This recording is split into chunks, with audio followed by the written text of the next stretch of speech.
Hey, Valley Church, it is good to see you.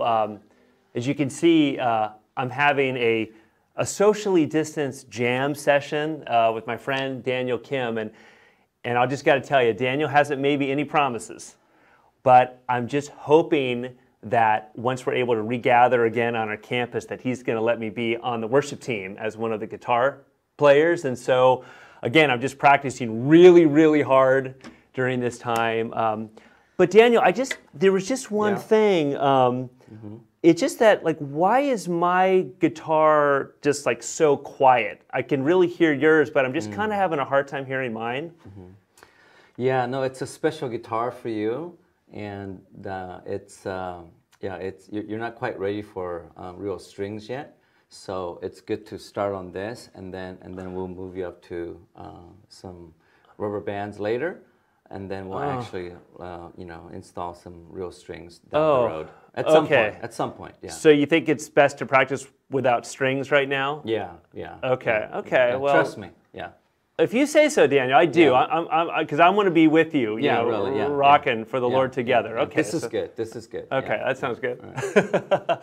Well, hey, speaking of guitars and singers, as we get back into the Sermon on the Mount today, we want to start by playing a country song for you that you're going to see in just a minute.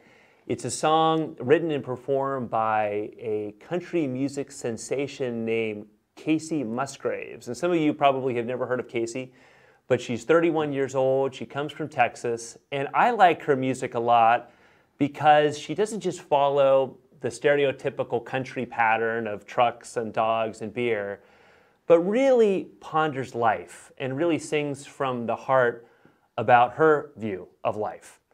And the song that you're going to hear is called "Oh What a World," and it's got an interesting history. She re-released it back on April 20th of this year in honor of the 50th Earth Day. And so we're going to play it, and then when we talk about the Sermon on the Mount, we'll have a chance to share with Kacey our view of the world, because I've written this message as almost like a fan letter to Kacey, to share my appreciation for her, but then also for us as a church family to share our view of the world with her. So anyway, I hope that you will enjoy her song, and I also want to encourage you to have your sermon notes in front of you, because, speaking of beautiful things, Michaela Jones painted something beautiful for us. And so I hope that you will see the notes so that you can enjoy her handiwork. So, no more preliminaries. Here is "Oh What a World" by Kacey Musgraves. Hello, Kacey Musgraves. My name is Darren, and I am a big fan of your music. You are a sensitive songwriter with an excellent sense of humor and a heavenly voice, and I really enjoyed getting to know a little bit about you. In fact, to prove my fandom, I want to show you that I have a Kacey Musgraves "Oh What a World" t-shirt in my closet, so I want you to see that. And I want to tell you that what really got me interested in your career and your music is your song "Oh What a World," which, as you know, you re-released on April 20th of 2020, this last April, in honor of the 50th Earth Day. And just to give you some background, one day I was working at my desk and an algorithm, I guess you could say, selected your song to come up on my internet radio feed. And as soon as I heard it, I soared. I just loved it from the first time I listened to it. And when I descended back to my chair, I ran downstairs and I played it for my wife and for my children, and now I've even shared it with my church family in Cupertino. Well, as you know, some songs just grab you, and that's the impact that "Oh What a World" had on me. Just your voice and the instruments, and honestly, the theme of this take your breath away world that we inhabit as Earth people. And I want to share two really significant lines. I love these lines. You sing, "Oh, what a world, I don't want to leave. There's all kinds of magic it's hard to believe. And Kacey, I echo that. I too am blown away by this universe that we inhabit. And you wrote, or you said this in an interview that I read recently, I'm truly in awe of the beauty of precious earth and all the creatures in it. Well, Kacey, me too. That's exactly how I feel. And I feel almost like I'm standing outside of myself when I'm standing outside my front door. I just love what I see all around me. And I sense that I actually belong here on this blue planet, and I shouldn't be flying away or disappearing after 80 or 90 years or maybe 100. I like this earth that we inhabit. And you continue in your song with this theme of elation and rapture in the natural world. And here are some of my favorite lines in your song. You write, northern lights in our skies, plants that grow and open your mind, things that swim with a neon glow, how we all got here, nobody knows. Well, just take the northern lights, for example, those dancing beams that are caused by collisions between these electrically charged particles that penetrate the Earth's atmosphere from the sun, and then they explode in green and pink and red patterns and shapes. And when we see them, we want to say, oh, what a world. And we don't even have to fly up to Alaska to be dazzled by the night sky. We can have that experience anywhere, and I can have that experience in my hometown, San Jose, California. And speaking of being dazzled by the night sky, my own daughters recently slept on our trampoline out in our backyard, and as they were looking up from their sleeping bags and having sister chat, you could say, they see this bright streak from a meteoroid hitting our atmosphere. And of course, we call it a shooting star, but they have this, oh, what a world that's over our heads moment together. And the next morning when they come into the house, they tell us how amazed they were to see this, to witness this flash of fire across the sky, a really cool moment for them, and made me think of your song. Again, oh, what a world, don't want to leave. And then in your song, you switch, you descend from the sky to the sea, and you celebrate the things that swim with a neon glow. Just a great line of songwriting.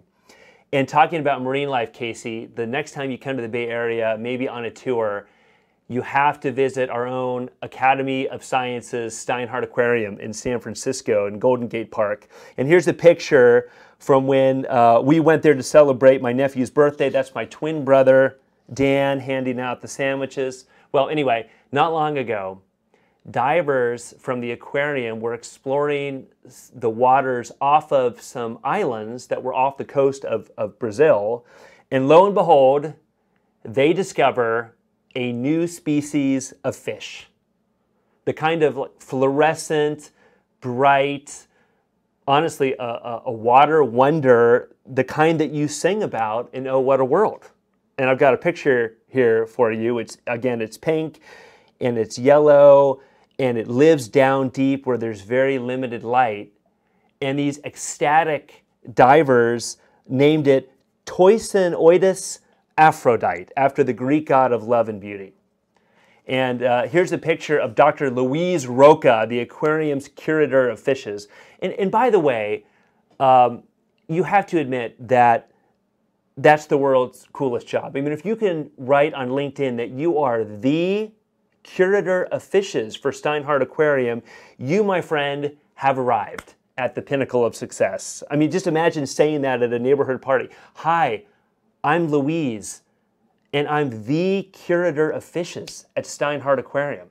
And you know that all the single women in the room would probably gravitate to Dr. Roca, and all the single men would just be standing by themselves, staring angrily at Dr. Roca. But anyway, here's what Dr. Roca said, this superstar aquarium guy, this curator of fishes. He gushed about the discovery of this fish of which he was a part. He said, "This is one of the most beautiful fishes I've ever seen. It was so enchanting," and I just love that word. "It made us ignore everything around it." And when I saw that story, I thought, oh, what an underwater world. Don't want to leave. Because what's under the sea is just as overwhelming and majestic as what's overhead. And then the line in your song that was the high point for me. This is a line that really brought me back in time, because you sang, "Thank God it's not too good to be true. Oh, what a world. And then there is you." And in the song video, there are two hands that come together from opposite ends of the screen with hearts in the background. And of course, you're celebrating love and relationships. And Kacey, those lines brought me back 27 years ago to the first time I held the hand of the woman who would become my wife. And I was driving Becky home to her parents' house after a dinner date with friends, and I longed to take her hand in mine, but I didn't know if she wanted me to. But for years, I had wanted to hold that girl's hand, and you might know the old expression, there are many fish in the sea, but for me, there was only one, my Tosinoides Aphrodite, Becky Proctor. And I was trying to maintain a normal conversation while driving along, but my heart was going back and forth like a metronome. Should I do it? Should I not? Should I do it? Should I not? What do I do? But then, and this is the greatest thing, Becky slipped her hand onto the gear selector between our two seats, and that was all the encouragement I needed. And when I held Becky's hand for the first time, I saw the northern lights and the neon fish, and I thought, oh, what a world. And I'm glad, honestly, that Dr. Luis Roca wasn't with us that night, like showing our dates, his pictures from his expedition as the deep dive team leader, because honestly, had he been there that night, the whole rest of my story probably would have been different, but probably would have lost my big fish. But anyway, just like you go on to say, these are real things. Stars and sea life and love, these are really good things. And you also write in your song, "Thank God it's not too good to be true." And here's, okay, an admittedly an awkward transition to a spiritual topic. I don't know what you believe about God, but as I've kind of gotten into your music, I noticed that God pops up a lot in your songs. In fact, you say this in your song about the singer John Prime. You say, "'Cause I ain't one to knock religion, though it's always knocking me." And that line in your song made me think about how questions of God and origin do tend to bump up into us a lot, and especially when we're taken out of ourselves by beauty and art and music and nature and love. And so I do wonder, Kacey, what do you think about God? And you ask and you answer this big question. You write, "How we all got here, nobody knows." And that made me think about the fact that, well, maybe nobody knows for sure, but there are some really strong clues that we can follow. And one clue for me about how we all got here comes right from you, Kacey, and from your song. Because beauty itself leaves clues that we can follow. In fact, let me just be awkward again. Maybe, just maybe, someone beautiful made the earth. Maybe God made it. Maybe he, to use this metaphor, maybe he wrote the music. Because like I said in the beginning of this video letter, when I first came down after hearing your song, I said this, "Whoa, who wrote that?" See, the song as a whole, all its parts, the melody and the lyrics and the instruments like banjo and pedal steel and those cool electronic elements you introduce, well, they pointed me towards a songwriter, towards a who. behind the what, an artist behind the art, because nobody would think that the song wrote itself. And as I listened to Oh, What a World for the first time, of course I couldn't see you, but your creative power was visible to me through your creative output. The song, you could say, was transparent. I could really see through it, maybe indistinctly, but to a songwriter. And the craftsmanship, again, it pointed beyond itself, but it pointed not to an it, but to a someone intelligent and relational and moral who worked really hard to make it. And the song, honestly, it made me curious about you. So I Googled, Oh, What a World, and I discovered Kacey Musgraves. Well, similarly, here's my awkward question. When you look at the Northern Lights and the neon fish, do these songs point you to a songwriter the way your song pointed me to you?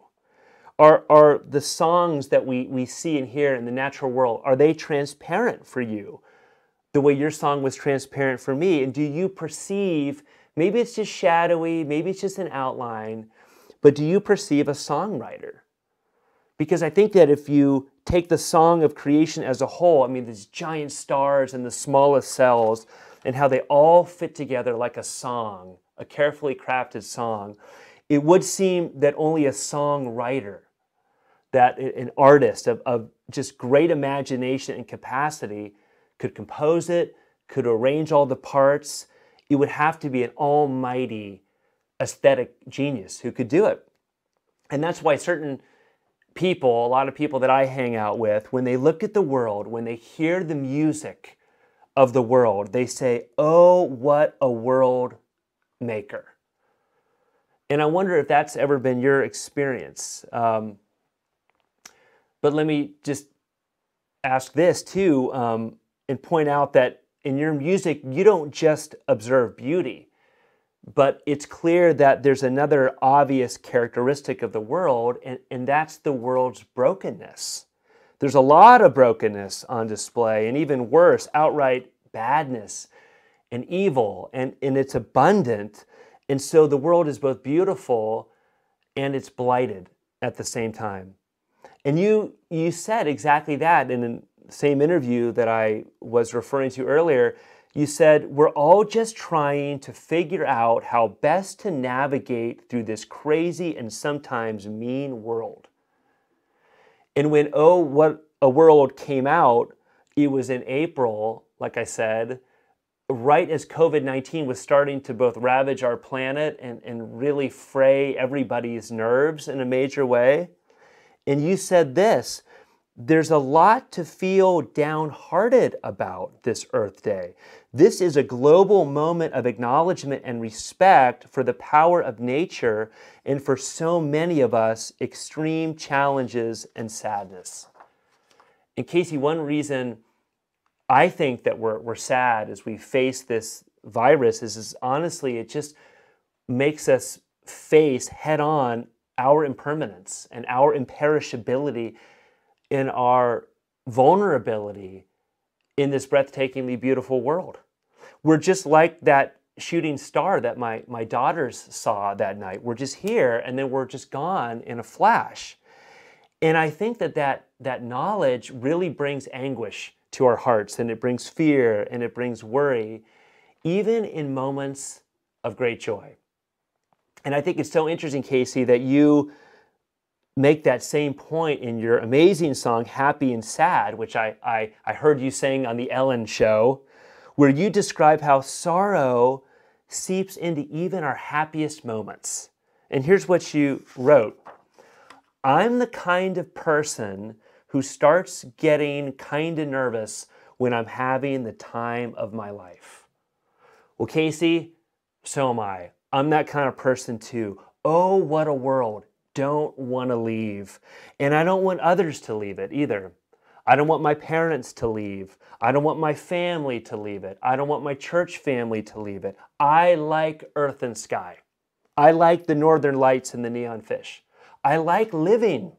I like holding my wife's hand. I like playing with my kids. I like eating my mom's cooking. And that's why having, apparently from an earthly perspective, such limited time is so sad. And maybe, Kacey, that's why you ask kind of with some sorrow in your song, are we here just once or a billion times?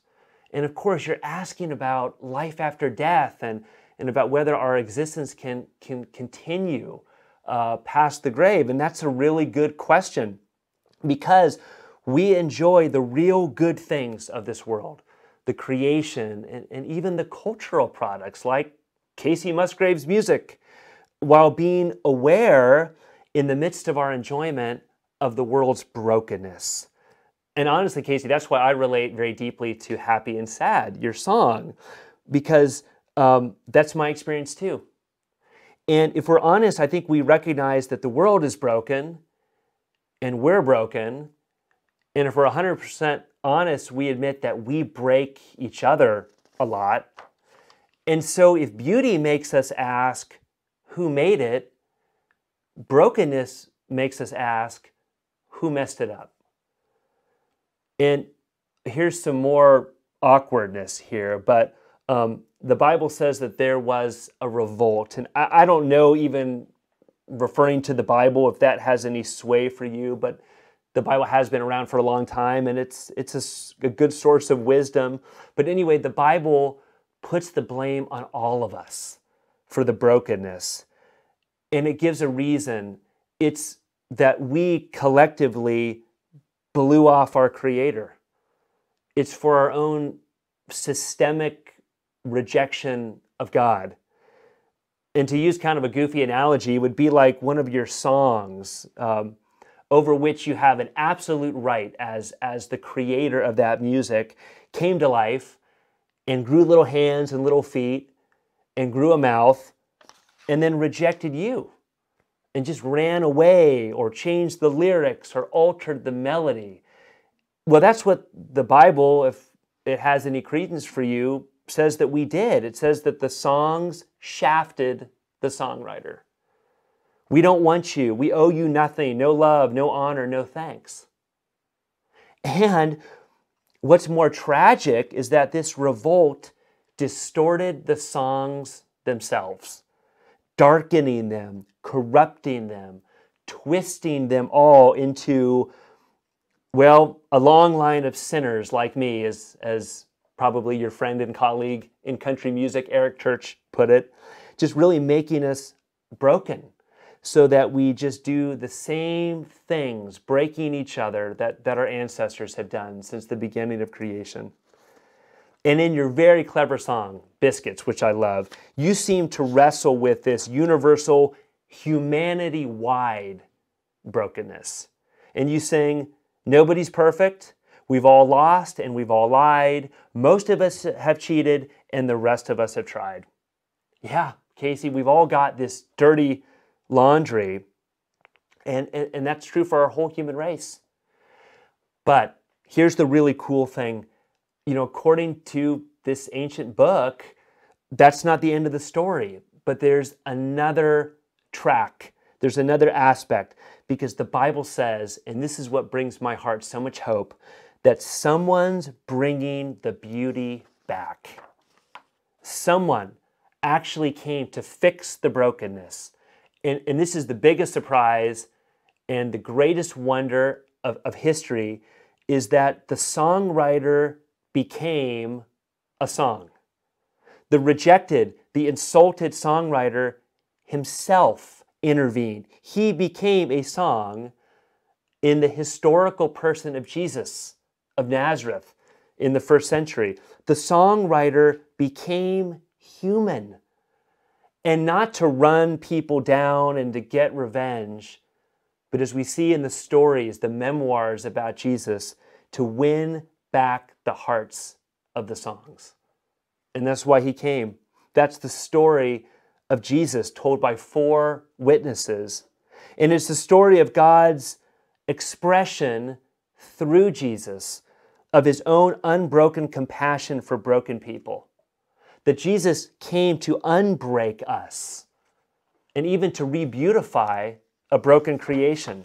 So Jesus was born as a baby to fix this world that you love and that you sing about by forgiving the people of this world of their meanness toward God and toward one another, and promising that through his work, one day the world would be perfectly harmonious and happy ever after.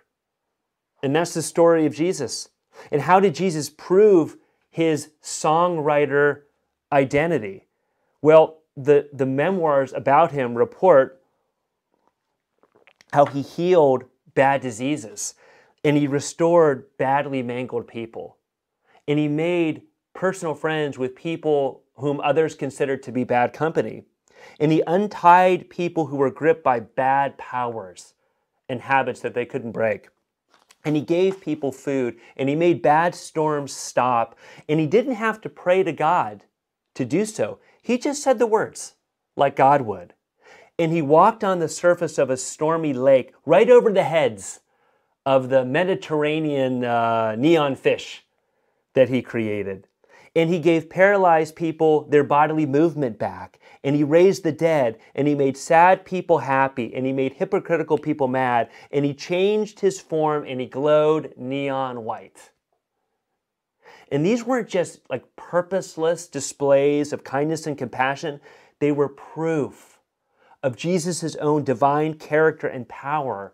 And honestly, his rightful authority over us. See, Jesus isn't just a human song. He's also the almighty songwriter himself, but in our shape, our human shape. Again, he reveals who he is, but in Jewish style, not by trumpeting around, like tweeting, I am God, but rather by expressing the same power that God, his Father, showed when he created the northern lights and the neon fish. And Jesus said that those who came to him would one day see God forever and would get the earth back, would actually inherit the earth and see God forever and ever. Well, how could Jesus do that? How could Jesus unbreak us and start to re-beautify the world? Here's the really good but sad part, is that the Bible says that the song was violently silenced. See, someone had to pay a price for our rebellion, our collective violation of the songwriter. Someone had to release us from the chains of brokenness. Someone had to pay, and Jesus did so with his life.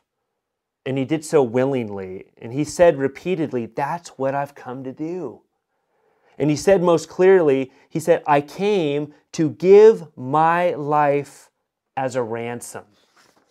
So he paid the price for our manumission, our release from slavery to pride and to meanness, to that nasty spirit in all of us that says, I'm better than you because of how I look, maybe my skin color, or I'm better than you because of how I think, my politics, or my perspective. Just however that I'm better than you attitude expresses itself in all of us, he came to forgive it, and he came to fix us and to change that in us. But to break that system, and again, we're all a part of it, he had to take the brunt of that system, the worst that proud and mean people could dish out. And so he was our substitute. He was our freedom price, and we all crushed him when he suffered and he died on the cross. All people of every color. And Jesus was silenced in death, and this is so important, as our stand-in. So we ourselves wouldn't have to pay that price that we could never pay. And when he died, they wrapped his broken body in a linen tomb, or pardon me, clean linen, and they put him in a tomb cut out of rock, and they rolled a huge stone over it, and it seemed like the music was gone forever. But then the song started up again. And that's just the greatest part of the story, that in this amazing comeback, this reversal, Jesus burst out of that tomb 3 days later, more fully alive than ever. And what he said to those standing by was kairete, which in Greek means it's greetings. It's be happy. I'm not mad. Don't be scared. We can be on the best of terms. And then he met with his close friends, and they were so blown away, and he told them to tell this story about him to everyone and to invite everyone to become obedient friends of their Creator God by believing in Jesus and getting a bath, a symbolic bath that we call baptism. And so, Kacey, here is where we come to a crossroads, two paths that we all have to navigate. We've got to decide between two different ways to go in life. And you mentioned in the interview about how we're all trying to navigate through the world. Well, you know, Jesus said that too. He said there are only two ways to go. The map of the world just has two routes. And he said this in Matthew chapter 7, verses 13 through 14. Enter by the narrow gate, for the gate is wide and the way is easy that leads to destruction, and those who enter by it are many. Then verse 14, for the gate is narrow and the way is hard that leads to life, and those who find it are few. So Jesus contrasts these two pathways, and he says that everyone who hears the story about him must choose between these two. And the first one we'll call the Spacious Path. And look at this painting that my friend Michaela painted for us to try to help us visualize this. You can see on the left that there's a wide and popular and smooth and paved way. It's even lined with daffodils, and honestly, it looks more like a freeway. Well, the people on this road, they often admire Jesus, but they don't embrace him. Rather, they just go with the flow of traffic and follow other priorities through pleasurable places.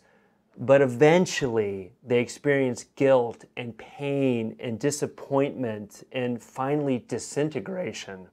See, people who take this path, eventually they come apart.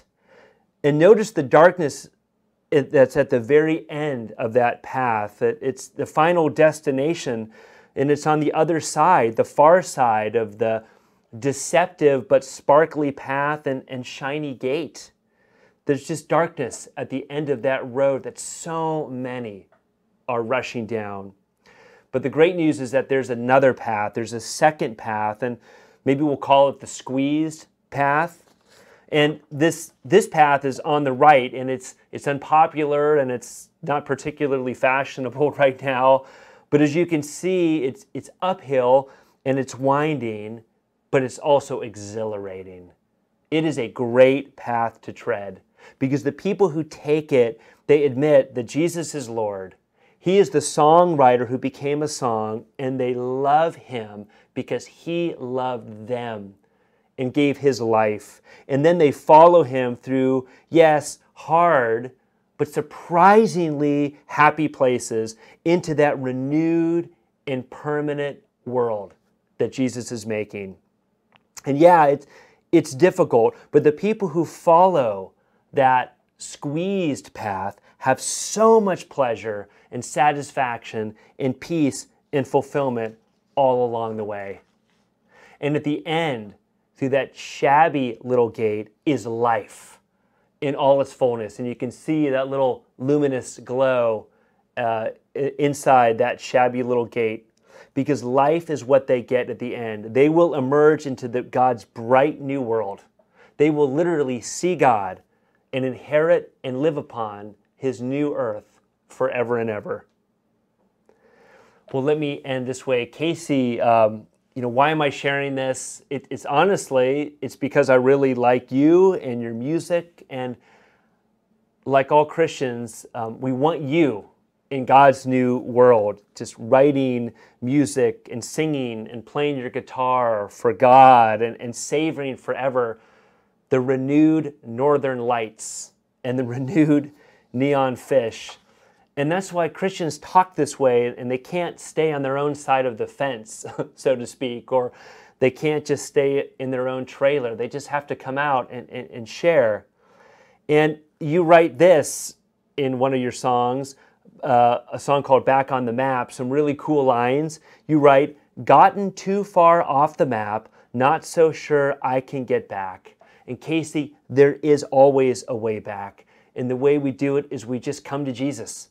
We call out to Jesus. And if I can help you with that in any way, I would love to do so. And finally, Kacey, I want to thank you for your music. I want to congratulate you for the awards that you seem to be accumulating in great numbers. I'm really excited about subsequent albums that you release, and I wish you great success in your life and your career.